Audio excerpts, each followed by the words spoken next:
All right, good afternoon, ladies and gentlemen. Here to give you guys a quick little update on what it is we are kind of looking at today. If this ever goes live, trying to get this to work, and it's kind of struggling,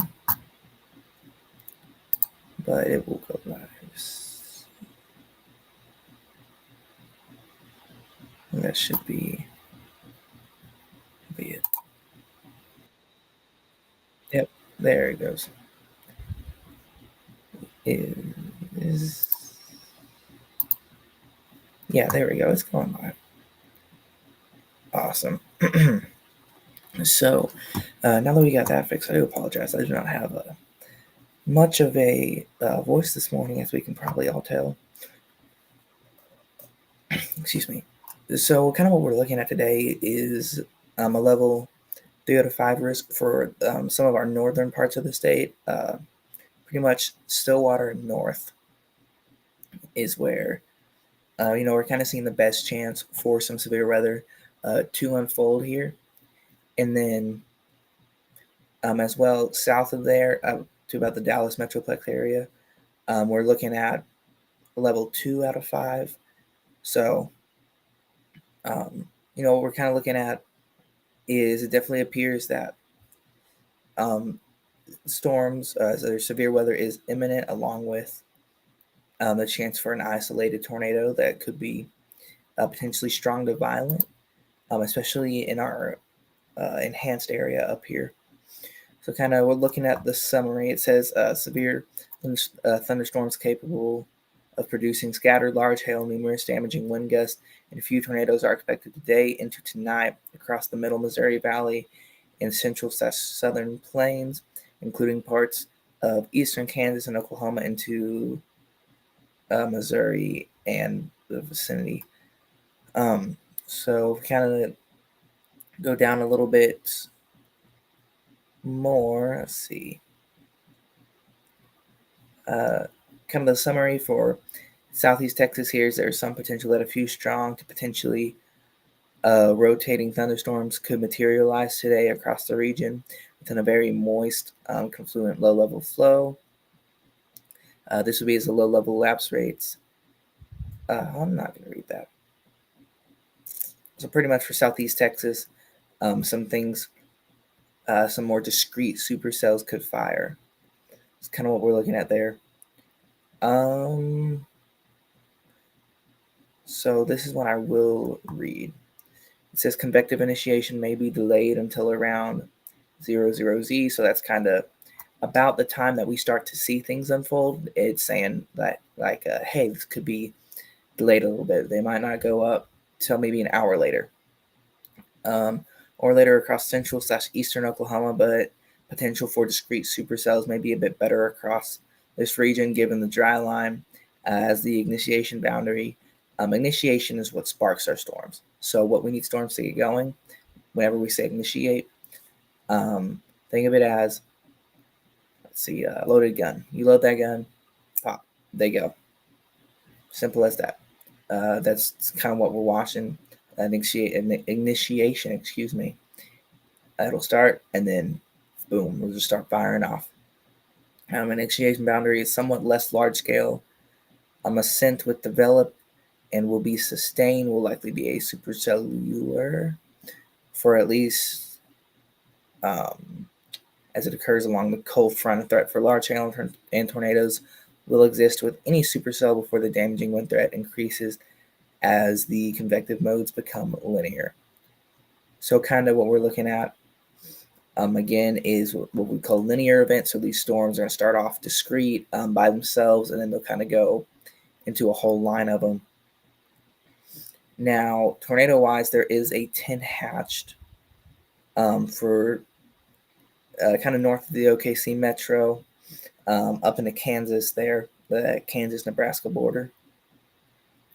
So really anywhere in that is, the best chance we have at seeing those strong to potentially violent tornadoes, as well with wind, again, north of OKC up to that Kansas-Nebraska border, for wind gusts that could potentially exceed 60 to 70 miles plus miles per hour. Hail is what we call 15 hatched.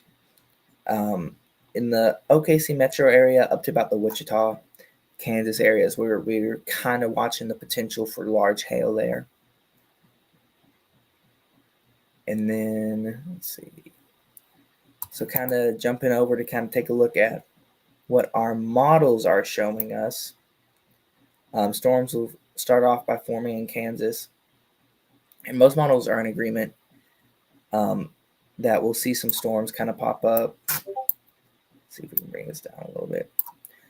We'll see some storms start to pop up down here in Texas, well ahead of this dry line that'll be pushing through the state now.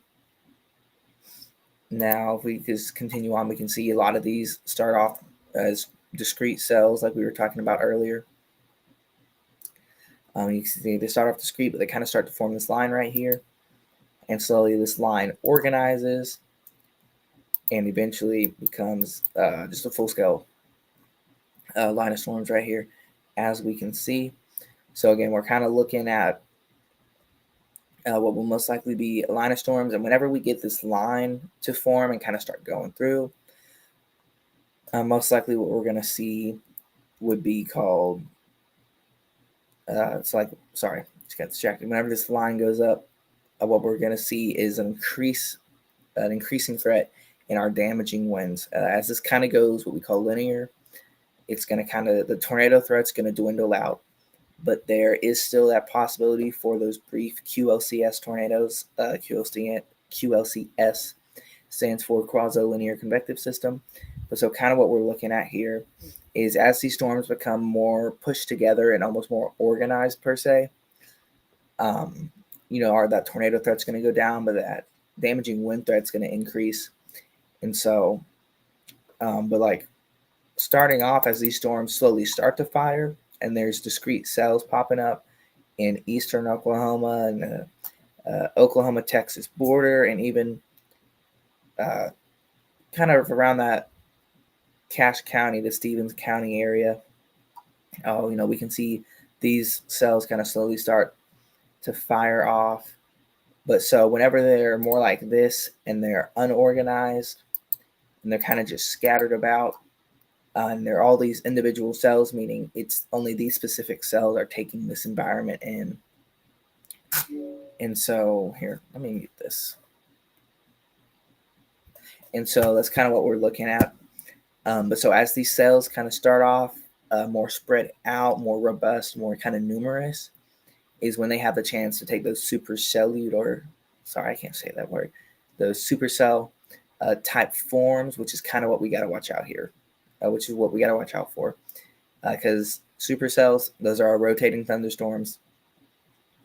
Granted, the best potential to most likely see a tornado of some kind would definitely be north Oklahoma to northeast Oklahoma up into Kansas. But for right now, we're going to focus on our Oklahoma spot. But so again, northern Oklahoma to northeast Oklahoma is really that best, probably the best environment for seeing those tornadoes. Now, real quick, what we're going to do, you're going to jump up here to Kansas just so we can kind of get a slight look at this. So Kansas storms, they start off as a line of storms, but they'll kind of shoot down into the Oklahoma area. But as far as Kansas goes, most likely probably the best spot up there to see a tornado would probably be around that Wichita area.